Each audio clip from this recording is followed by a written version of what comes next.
வணக்கம் மகளே.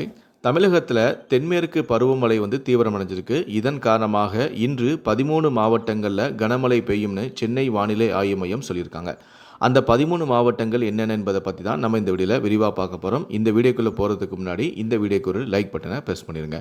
நீங்கள் இதுவரைக்கான சேனலை சப்ஸ்கிரைப் பண்ணாமல் இருந்தீங்கன்னா மறக்காமல் சப்ஸ்கிரைப் பண்ணிக்கோங்க. சரி, வாங்க இப்போ வீடியோக்குள்ளே போகலாம். தமிழகத்தில் தற்போது தென்மேற்கு பருவமழை தீவிரமாக பெய்ய தொடங்கியுள்ளது. கடந்த 2 நாட்களாக தமிழகத்தில் பரவலாக மழை பெய்து வருகிறது.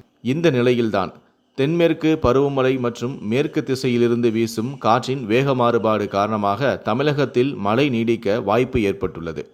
இதையடுத்து இன்றும் நாளையும் கோவை மாவட்ட மலைப்பகுதிகள், நீலகிரி, தேனி, திண்டுக்கல், தென்காசி, திருநெல்வேலி, கன்னியாகுமரி, மதுரை, சிவகங்கை, ராமநாதபுரம், தூத்துக்குடி, புதுக்கோட்டை, தஞ்சாவூர் மாவட்டங்களிலெல்லாம் ஓரிரு இடங்களில் கனமழை பெய்ய வாய்ப்புள்ளது. அதேபோல 12ஆம் தேதி கோவை மாவட்ட மலைப்பகுதிகள், நீலகிரி, திருப்பூர், தேனி, திண்டுக்கல், சேலம், நாமக்கல், கரூர், திருச்சி, அரியலூர், பெரம்பலூர், புதுக்கோட்டை, தஞ்சாவூர், சிவகங்கை, மதுரை மற்றும் கன்னியாகுமரி மாவட்டங்களிலும் 13ஆம் தேதி கோவை மாவட்ட மலைப்பகுதிகள், நீலகிரி, தேனி, திண்டுக்கல், தென்காசி, திருநெல்வேலி, கிருஷ்ணகிரி, தருமபுரி, திருப்பூர், ஈரோடு மற்றும் கன்னியாகுமரி மாவட்டங்களில் ஓரிரு இடங்களில் கனமழை பெய்ய வாய்ப்புள்ளது.